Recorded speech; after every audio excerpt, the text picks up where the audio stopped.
नमस्कार, आप देख रहे हैं मिरर मीडिया और मैं हूं आपके साथ प्रिया पांडे। आपको बता दें, मनोज कुमार अग्रवाल बीसीसीएल के नए सीएमडी होंगे। पब्लिक इंटरप्राइजेस सिलेक्शन बोर्ड ने साक्षात्कार के बाद उनके नाम की अनुशंसा की है। अभी वह वर्तमान में बीसीसीएल में निदेशक तकनीकी योजना एवं परियोजना के पद पर कार्यरत हैं और अगले 2 माह में समस्त प्रक्रिया पूरी होने एवं एसीसी के मंजूरी मिलने के बाद वो बीसीसीएल सीएमडी का पदभार ग्रहण करेंगे। मनोज कुमार अग्रवाल कोल इंडिया में सर्वश्रेष्ठ एरिया जनरल मैनेजर के लिए कोयला मंत्री से 2021-22 में सम्मानित हो चुके हैं। उन्होंने भारत और विदेश के दलित और पिछड़े लोगों के उत्थान से संबंधित सामाजिक सेवाओं के लिए डॉक्टर अंबेडकर उत्कृष्ट सेवा राष्ट्रीय पुरस्कार 2020 और वीर बिरसा मुंडा राष्ट्रीय पुरस्कार मिला है। वर्ष 2016-17 में सीसीएल के सर्वश्रेष्ठ परियोजना पदाधिकारी के रूप में वह सम्मानित हुए थे। मिरर मीडिया के चैनल हेड से खास बातचीत में उन्होंने क्या कुछ कहा है, आइए आप भी देखें। हम मिलाते हैं आपसे, हमारे सामने मनोज अग्रवाल जी हैं और बहुत बहुत मुबारक हो सर आपको। अभी आपने सीएमडी का पद ग्रहण किया है, हालांकि अभी पदभार लिया नहीं आपने, अभी पदभार लेने वाले हैं। तो इसके पहले आप अभी बीसीसीएल डीटी के रूप में कार्यरत हैं, कैसा महसूस कर रहे हैं आप? देखिए, बीसीसीएल डीटी के रूप में मुझे ऐसा लग रहा है कि मेरी घर वापसी हुई है, क्योंकि मैं आईएसएम से 1986-90 में आईएसएम आईआईटी से पढ़कर निकला और एक अपने अंतिम क्षणों में अपने अंतिम मुकाम पर एक तरह से यहीं पर आया। तो मुझे लग रहा है कि बिल्कुल मैं अपने घर वापसी है और इसका नाता मेरा 86 से धनबाद झारखंड से रहा है। तो बड़ी ही खुशी और प्रसन्नता हो रही है। किसी भी माइनिंग इंजीनियर के लिए यह पद, जब शुरुआत में हम निकलते हैं कॉलेज से, तो एक सबका इच्छा रहती है, बल्कि एम्बिशन रहता है, तो उसको प्राप्त करके ईश्वर की कृपा और अपने सभी बड़े बुजुर्गों के आशीर्वाद से यह पद पाकर और धनबाद जैसे क्षेत्र में आकर बड़ी ही एक खुशी और सेटिस्फेक्शन हो रही है। क्या कुछ प्राथमिकताएं रहेंगी सर आपकी पदभार ग्रहण करने के बाद? देखिए, बीसीसीएल का नाम ही है भारत कोकिंग कोल लिमिटेड जी। इंडिया का सबसे ज़्यादा और मुख्य रूप से यहीं कोकिंग कोल मिलता है। और हम सभी जानते हैं कि कोकिंग कोल स्टील के लिए अति आवश्यक है।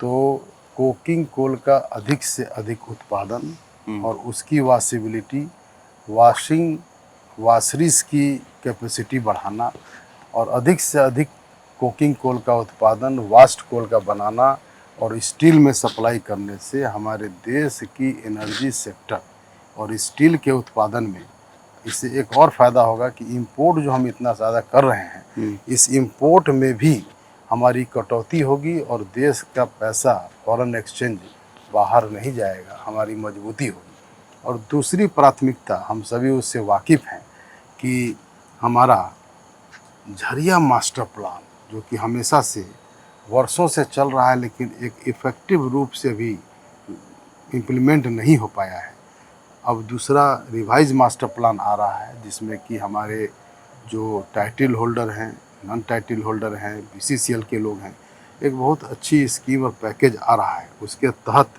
हम इसको लागू करके वहाँ पर सेल्फ हेल्प ग्रुप हैं, लोगों को रोज़गार से जुड़ करके और उनके यानी कि वो जिस स्थिति में अभी खदान में आसपास में लोग हैं, उनको उससे भी बेहतर सुविधा उत्पन्न करा करके और खुशी खुशी विन विन पोजीशन में उनको वहाँ पर शिफ्टिंग कराएंगे और हर तरह की फैसिलिटी देंगे। इससे हमारा लगभग 55 से 56 55 to 56 मिलियन कोल हमको मिलेगा, जिसका दाम करीब 18,000 से करोड़ से ज़्यादा है। तो यह 2 प्राथमिकता है। इसके अलावा सबके सहयोग से और कोयले के उत्पादन के साथ साथ हमारे पूरे धनबाद के इर्द गिर्द जितने भी हमारे गांव हैं, हमारे रैयत हैं, स्टेक होल्डर हैं, सबकी उन्नति बीसीसीएल के संपर्क से और सहयोग से हो। और जितने भी मतलब कि हमारे कर्मचारी हैं, हमारे अधिकारी हैं, एक इस तरह के माहौल में कार्य करें जिसमें कि उनको सेटिस्फेक्शन हो, किसी तरह का डर भय की माहौल ना हो, ऐसा मैं चाहूँगा। जैसा कि कई तरह की समस्याओं से लोगों को जूझना पड़ रहा है, अभी रैयत अपने मुआवजा को लेकर, हक के लेकर लड़ाई करते हैं। बीसीसीएल में जो कार्य कर रहे हैं आउटसोर्सिंग एजेंसियाँ, ओबीडम के को लेकर समस्या आती है। आए दिन इस तरह की बातें होती हैं, जिला प्रशासन को भी इंटरवेन करना पड़ता है। तो कई तरह की समस्याएं हैं। कोलियरी भी कई तरह मर्ज कर दिए गए हैं। पहले कोलियरी जाता था, अभी मर्ज करके 2 को 1 में मिला दिया गया है। तो ये सभी समस्याएं हैं, इसको कैसे देख रहे हैं आप? ये कोलेरी मर्ज करने की जो बात आपने बोली, बहुत सारी माइंस थी छोटी छोटी, जी उनको टेक्निकली एमलगेट करके यानी मर्ज करके एक बड़े माइन के रूप में बना करके उत्पादन की वृद्धि और सेफ्टी की वृद्धि, इस दृष्टि से इसको मर्ज किया गया है। डीजीएमएस के भी जो रूल रेगुलेशन है उसके तहत उनका भी सुझाव था और एमओईएफ का भी सुझाव था कि जो इतनी बिखरी हुई माइंस हैं उनको आप जो दो माइंस के बीच में जो बैटर होता है, बैरियर होता है, उसमें भी बहुत सारा कोयला छुटा रहता है। तो एमलगेट करने से 3 माइन एक हो गई तो उसके बीच के बैटर जो मिलियंस टन है उसके उत्पादन को आराम से निकालने में हमको सहूलियत मिलेगी। और बाकी जैसे जैसे सब समस्याएं आएंगी, मैं तो मानता हूं कि समस्याएं अगर 100 हैं तो सॉल्यूशन 1000 है। अगर आपका एटीट्यूड ठीक है, आप में ऑनेस्टी है, कार्य के प्रति, कंपनी के प्रति आपका न्यौछावरपन है, तो ज़रूर सफलता मिलती है। और मैं अपने 34-35 साल के करियर में यह देखा जी कि अगर आप सही रूप से आगे बढ़ते हैं और लोगों के कल्याण और लोगों के लोकल एडमिनिस्ट्रेशन, जनप्रतिनिधि सबका सहयोग लेकर के, तो आपको सफलता मिलनी ही मिलनी है। कुल मिलाकर सर, आप जैसे कलीग्स आपके होंगे, सहकर्मी आपके बहुत सारे होंगे, तो आप वो चाहेंगे एक उनसे भी अपेक्षा ऐसा कुछ चाहेंगे कि कुछ बेहतर हो आपके कार्यकाल में काम? बिल्कुल। क्या है कि कोई भी व्यक्ति, जितने भी आप महापुरुषों की और बड़े जितने भी लोग हुए हैं या हम लोग तो छोटे लोग हैं, जो भी आगे बढ़ा है तो मास को लेकर के बढ़ा है। मास टीम वर्क से ही आगे बढ़ पाते हैं। तो हमारे जितने भी अधिकारी हैं, कर्मचारी हैं, सब लोग बहुत अच्छे हैं। लेकिन एक बात तो मैं यह मैसेज ज़रूर देना चाहूँगा कि सभी लोगों को, चूँकि यह कंपनी और देश हमको इतना देता है कि उसकी भरपाई हम कभी नहीं कर सकते। कार्य सबको उचित रूप से और डिसिप्लिन में करना पड़ेगा। इसको तो हमको देश हित में भी करना पड़ेगा, नैतिक स्तर भी करना पड़ेगा और डिसिप्लिनरी स्तर पे भी हम चाहेंगे कि सब लोग कार्य मजबूती से करें और ईमानदारी से करें।